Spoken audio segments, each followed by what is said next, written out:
Hello and welcome into the latest edition of the Fore-All Podcast. I'm Jesse Morrison alongside Max Bechtold. And Max, it is Scottish Open week. We will get to that in a minute, but there's a few topics we wanted to hit on before we get to previewing that. It's been a wild year on the LPGA Tour. We have 19 winners in 18 tournaments. I was talking to you earlier today about how I forgot that Lydia Ko had won this year. Just because I feel like there's it's just kind of crazy how many players have won this year, and you kind of forget who has won because it just seems like we're highlighting somebody new every week, and somebody that maybe has one tournament or first time tournament. Like that's what's happened this year. So I mean, I guess I'll just start with that. Just why do you think there's been so much more parity this year on the LPGA Tour than ever?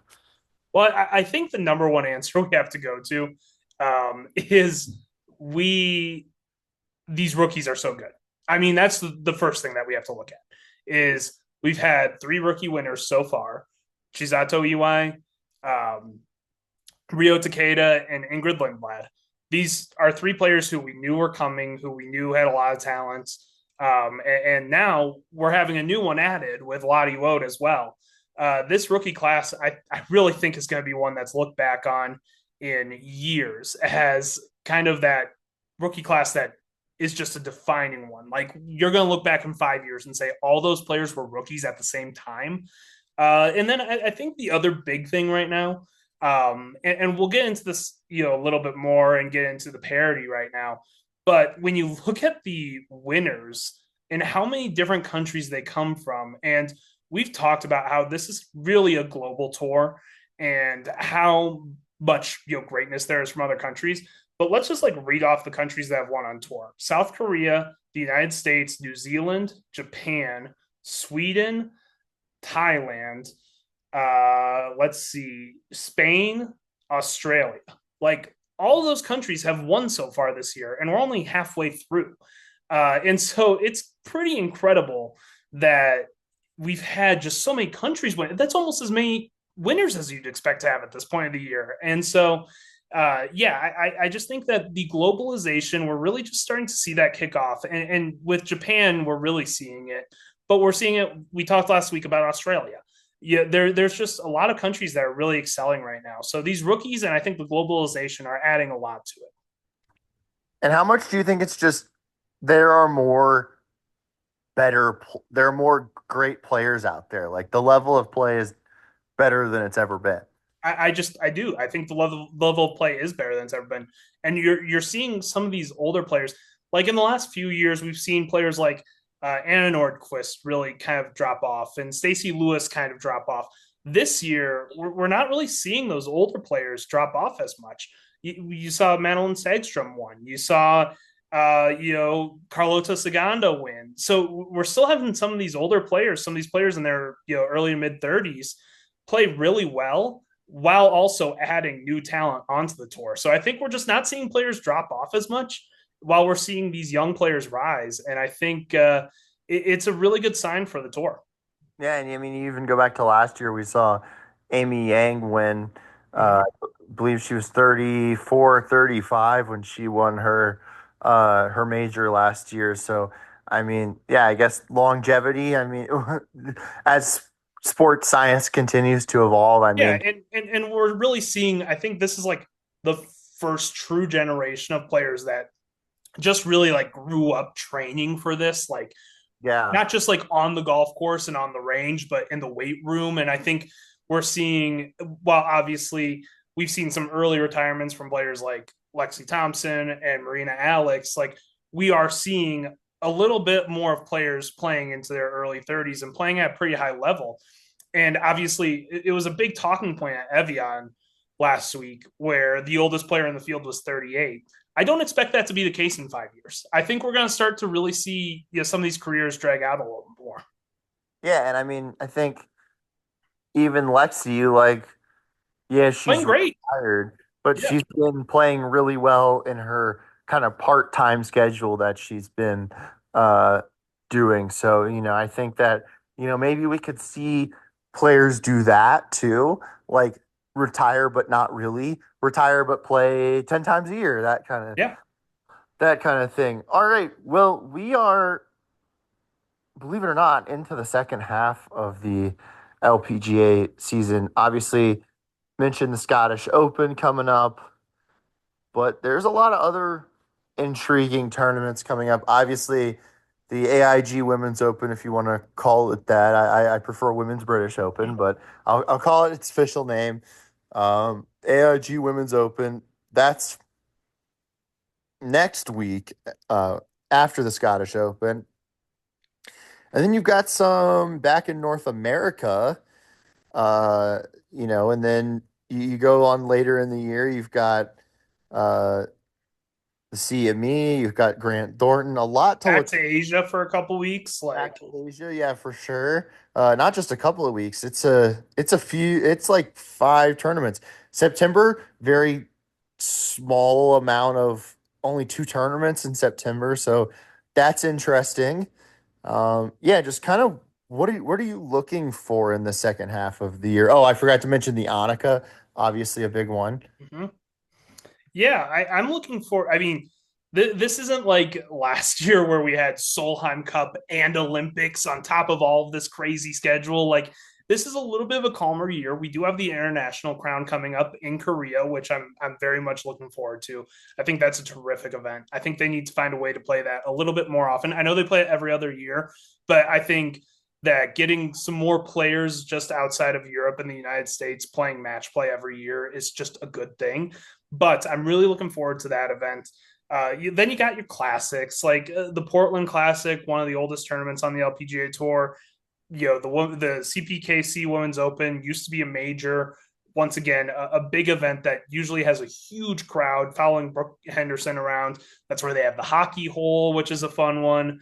And so, yeah, there's some good stuff. The Lotte Championship in Hawaii is always fun, and then the end of the season Florida Swing, I think, is always great. We'll throw the Grant Thornton in there also. That bang bang bang of the Annika CME Group Tour Championship, Grant Thornton, and then the PNC Championship, which hopefully will have Nelly Korda and Annika Sorenstam back again. There's just a lot to look forward to. I think a lot of people get afraid of this time when you get past all the majors, like when the five majors are done. But I think there's still a lot of excitement in the last half of the season.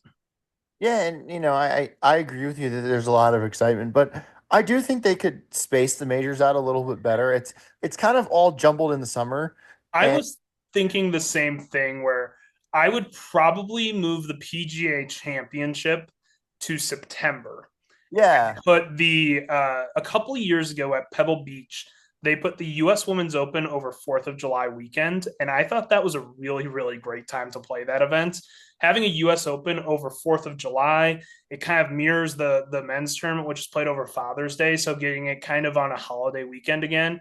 And playing the USA's National Open over 4th of July, I think would be great.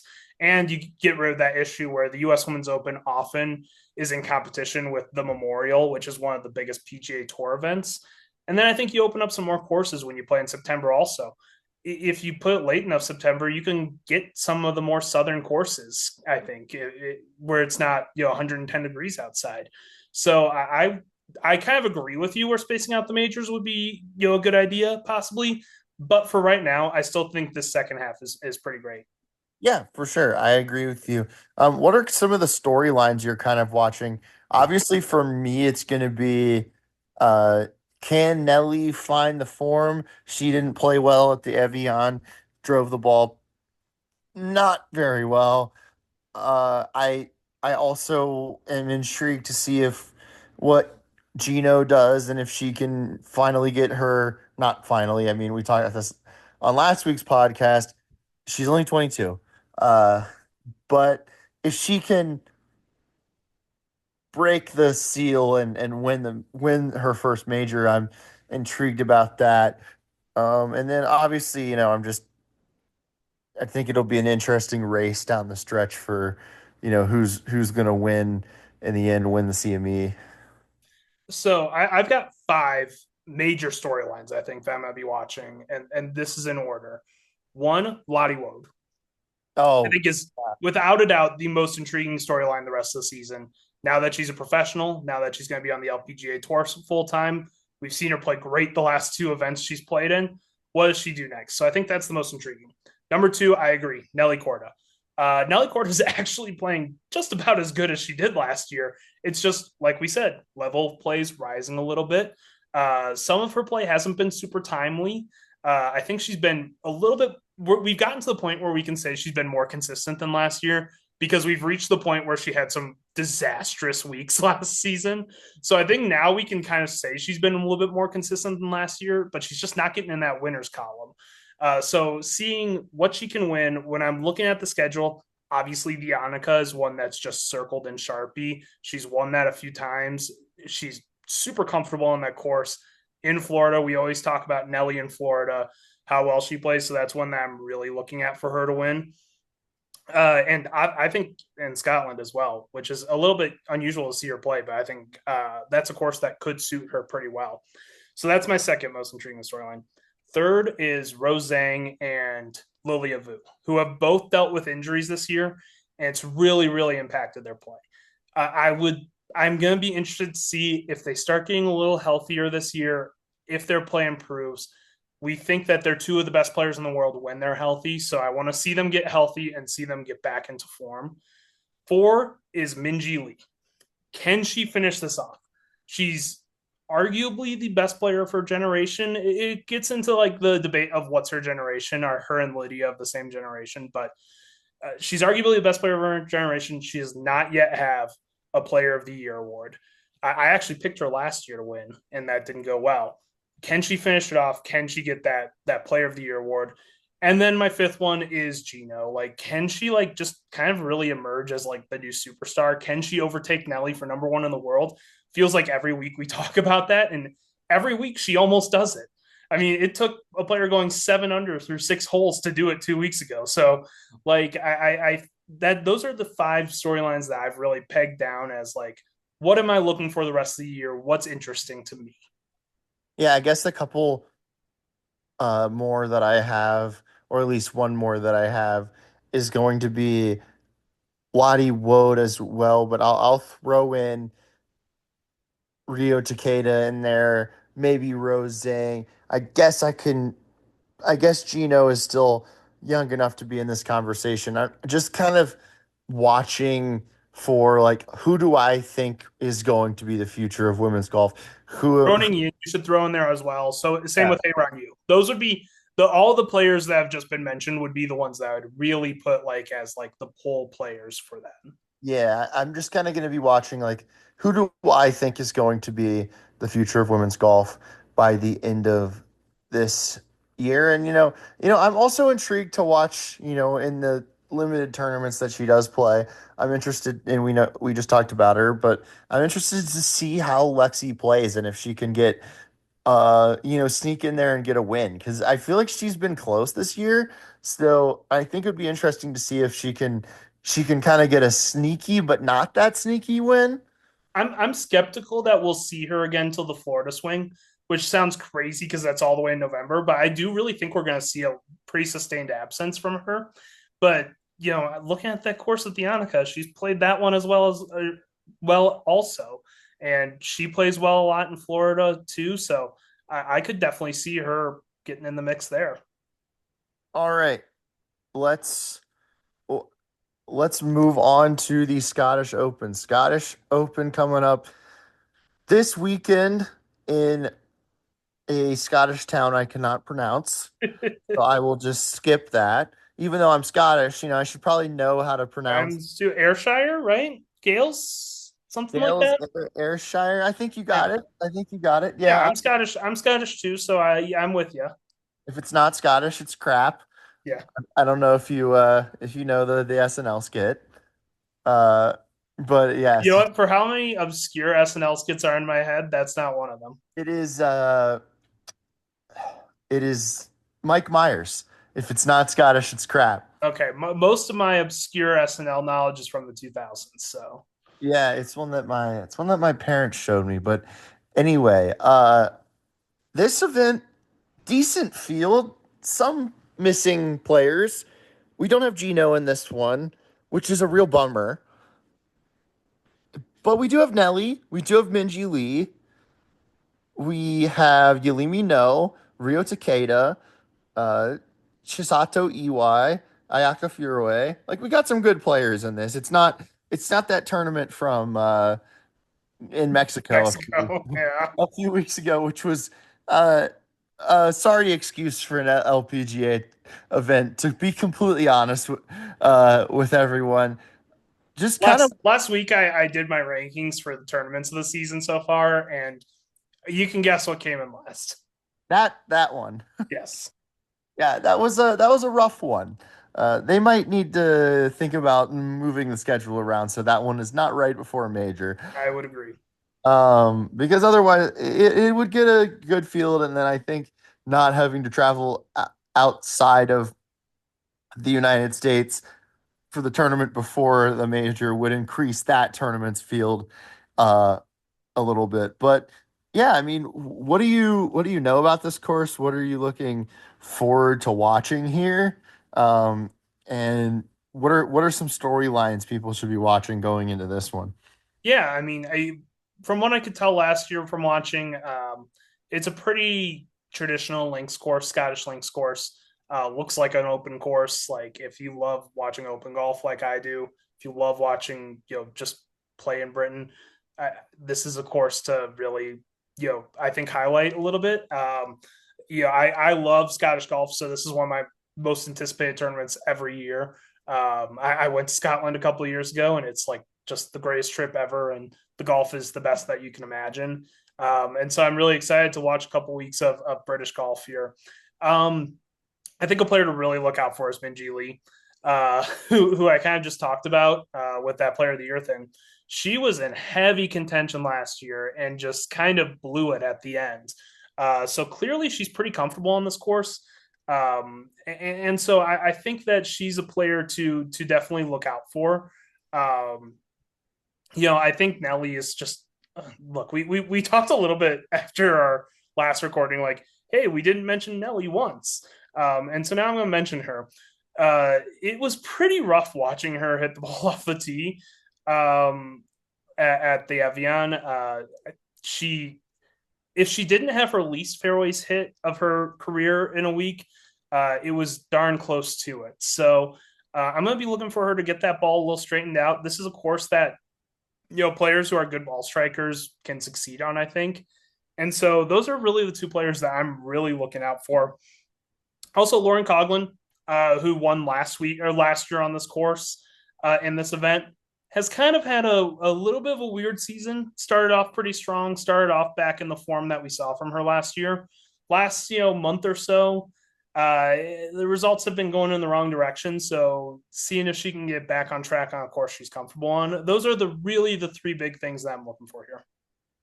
Yeah, I love links golf. These will be the two most fun tournaments of the year upcoming, in my opinion.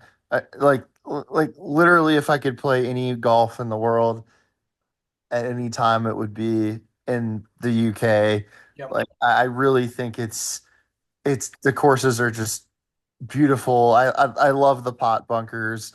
Just It's not overrated in any way, by the way. Like the yeah, golf out there is incredible. like I think there's great courses in the United States, and you know Many of them Scottish inspired, though. yeah, for sure. But except for, the thing that separates it, I feel like, is just the unique bunkers. Like you know where they're playing by the bunker style. So I just love that about them. And again, there's great golf all around the world, but it just something about playing there. It kind of reminds me of like courses that you would see in like a movie about old-timey golf in 1910. Yes. So that's just kind of the vibes I get. So super excited for that. Uh I guess I will save my pick for after you get yours. Who do you think's winning this? I'm going Minji Lee. I picked her last week at Evian, and that pick was looking pretty good. I was pretty confident up until like the last 6 or 7 holes. And so I'm just gonna keep on rolling the Minji train. I think she's in great form. Love the way she's playing. She's doing it in different ways. She's doing it in ways that she hasn't always done it before. I mean, her approach shots aren't as good this year.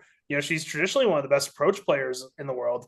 That's gone down a little bit, but now she's putting well, and I think she's hitting the ball well. And so, Minji Lee's gonna be my pick. She almost won here last year. It was kind of, even though she fell apart a little bit at the end, it was still kind of the brightest point of a dark season. So I feel like now it can kind of like make the whole redemption and comeback arc kind of full circle. So I'm going to take Minji Lee.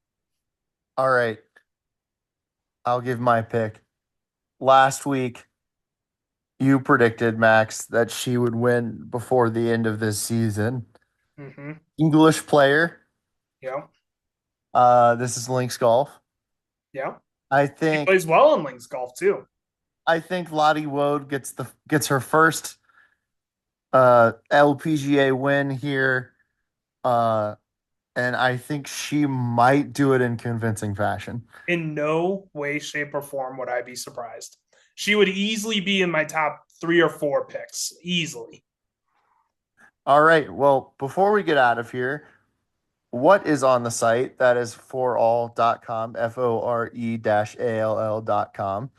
Well, yeah, after a few dry weeks, I mean, obviously we had a major in there, but we had some off weeks in between. Now we're right back in the swing of things. So there's going to be a lot of coverage up about the Scottish Open, a lot of coverage up about the British Open. We're starting back up our Sherry Steinhauer series this week.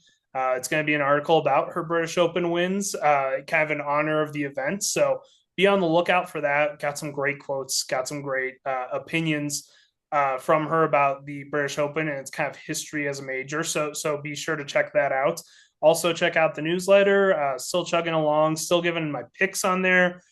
Some betting odds that I like, some more opinion stuff. So go check that out. And yeah, other than that, just standard coverage of the Scottish and British Open. All right.